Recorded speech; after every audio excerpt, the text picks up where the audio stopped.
Good evening, everyone. Here to cover the games from Friday night and the two games that were played here on Saturday. The first one I'm going to cover is the Connecticut-Minnesota game. Boy, that was a tale of like 3/4 to a quarter. Connecticut started off really well.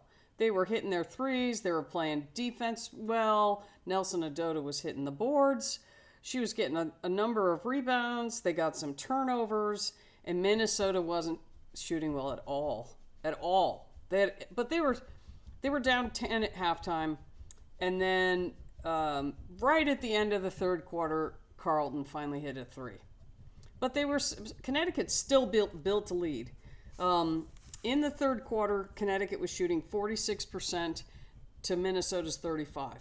So they were hanging in there. They were keeping their lead, and it was really nice to see because everybody thought they were going to be terrible, and they've turned out to be not a bad team. They're playing really well, and Rivers has been a nice little surprise. Let's see. So then, 5 minutes into the fourth quarter, there were 5 minutes left in the fourth quarter. Connecticut was up 66-53, and then Minnesota closed like a racehorse. Natisha Heidemann went on her thing, and she scored 8 points in like a minute, probably less than that. She hit 2 threes, and then she got a layup. But basically, they put defensive pressure on Connecticut, and they got some turnovers, and they went on an 18-0 run. Got them back in the game, and as you can see, Collier, she came through again, and Connecticut ended up losing 76-70. And the problem was that Connecticut all of a sudden couldn't hit anything in the last 5 minutes. I felt really bad for them. They played really well. And, they're going to do okay this year, I think. But, Minnesota's really hard to beat. And they just weren't hitting anything. And Connecticut was holding them off. So, anyway, on to the next game.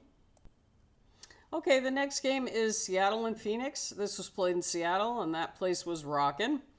It's always nice to see a good, either a sold-out crowd or pretty close to a sold-out crowd. This was a back and forth. It was Skylar Diggins and Nneka, and they played really well.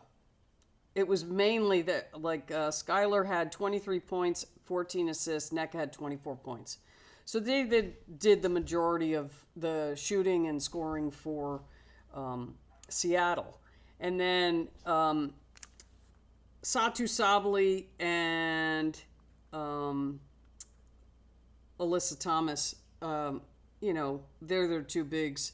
They played really well. Thomas had a great spin move in the third.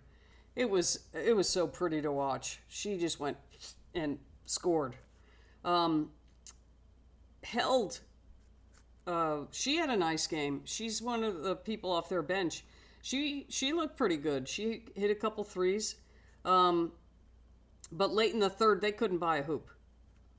And then, I don't know if I'm saying her, she's another one of these French players. Kona McCone, I believe is her name. She hit back-to-back threes that helped Phoenix because Seattle had built a lead. And then those two back-to-back threes got the game tied. And then I think that was the last points that Phoenix scored.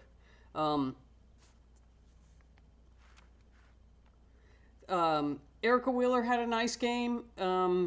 She managed the game pretty well. She was passing really well.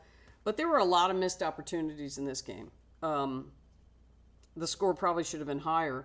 As you can see, 70-77. There were a lot of missed baskets. Kalani Brown, she's got to get more aggressive. She just gets, she doesn't hold on to the ball well enough. Hopefully she can improve on that. But overall, it was a great game to watch. It was back and forth. It was really exciting. And especially with 4 minutes left, the score was tied. And then Seattle just came through and Phoenix just couldn't hit a shot. Let me see if I have anything else on this game. that was pretty much it. As the usuals, Neka and Skylar, and then Satu Sabali and Thomas were the main scorers for both teams in this game. Okay, on to the next one. Okay, this was a very, very good game to watch. It was the Fever and the Liberty. And this one was back and forth. Early in the game, both teams, just crappy defense. People were just going all the way through the lane in for a layup, and there was no help defense. That happened 5 or 6 times for each team. It was like, oh my God, is anybody going to help? Like, I don't know, maybe they were tired or something. New York got a lead kind of in the second quarter, but at the end of the first, this can tell you why there was crappy defense. The score was 30-29. So, I mean, if you think of 4 quarters, if you score 25 a quarter, you're going to score 100. So they're above that in the first quarter. But that wasn't necessarily great shooting. It was just really bad defense, like help defense. One-on-one. But if you got beat, there was nobody there helping. In the first quarter, Lexi Hull had a couple of great sequences. She got a pass from Caitlin in for a layup. Then she stole the ball, hit a 3. That was really nice to see. I like Lexi. She played for Stanford, so always partial to her. She hustles so much. Then in the second quarter, Natasha Cloud hit 2 threes. And then she had a really long pass to Sabrina, and she ended up getting fouled. But again, like, no stopping the ball. I mean, basketball 101, you're taught in high school to stop the ball at the beginning of the key, or at least the foul line, all the way to the hoop. It was unbelievable to watch that. Clark couldn't hit a shot at the beginning of the game. But she was passing. I mean, she had 10 turnovers, but one of them was to Mitchell, and right when she went to pass it, Mitchell turned and looked the other way.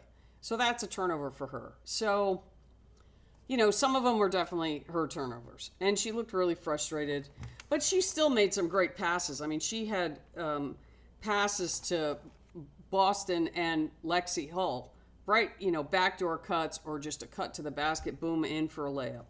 But that had to do with the no-help defense. So,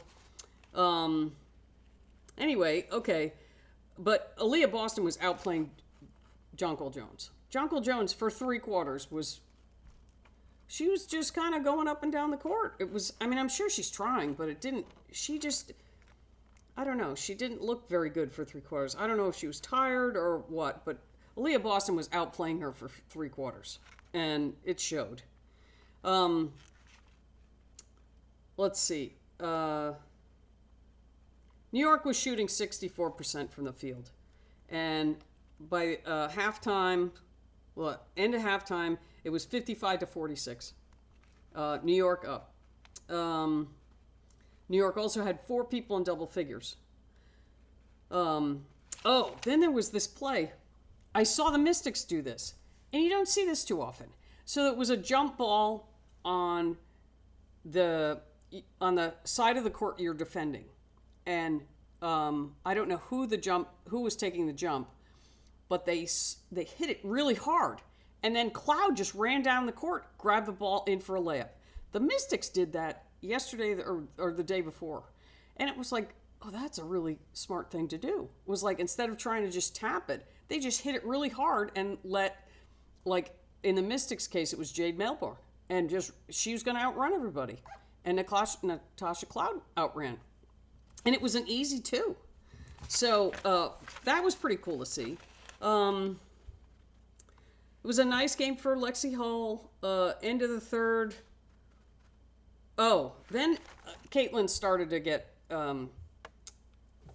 she had a sequence where I think she intercepted a pass or something, and there were 3 Liberty players back, and she went 1-on-3 and took it to them and scored.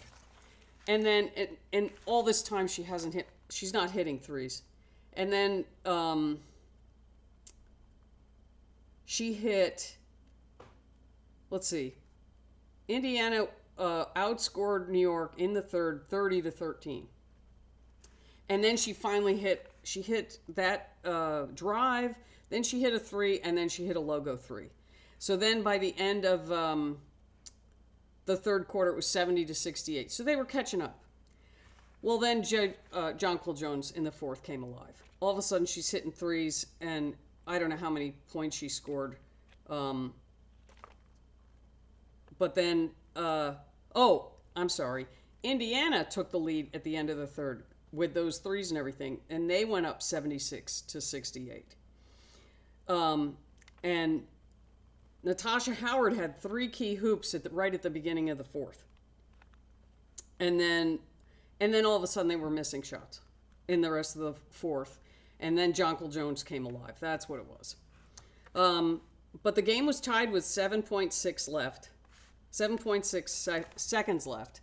And Sabrina had two opportunities to hit a three within the last minute that would have won them the game.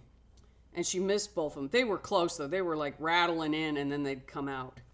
So then it comes down to tied with 7.6 seconds left. Indiana had a couple chances. They missed. And then they couldn't get the ball.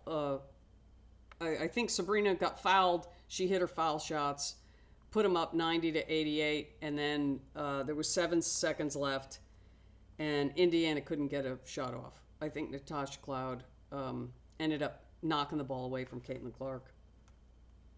But the game was won on Sabrina Ionescu's foul shots. Jonquil Jones ended up coming up with 26 points, which was crazy because she didn't score anything in the first three quarters. Or if she did, it was like a few points. But that was a great game to watch. It was a great game to watch.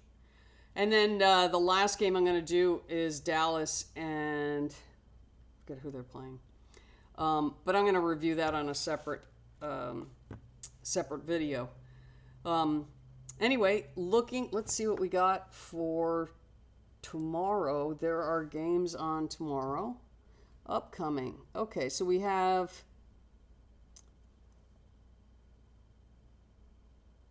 .525. Okay, so we have Connecticut and Atlanta tomorrow, and then we have Vegas and the Storm, and Chicago and the Sparks.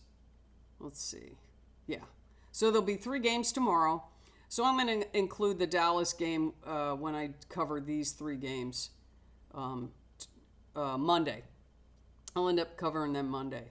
I already did a separate just Valkyries video on that game, and that was fun to watch. And the Valkyries won again. So that was really nice to see. Everybody thought they were going to finish last. I think, surprise, surprise. Okay, well, it was a lot of fun games to watch. Little disappointments here and there. But overall, you know, a nice start to the weekend. Great games on Friday night on Ion. And very enjoyable. Really loving the season so far. It's very competitive. So anyway, have a good rest of your Memorial Day weekend, and we'll see you next time.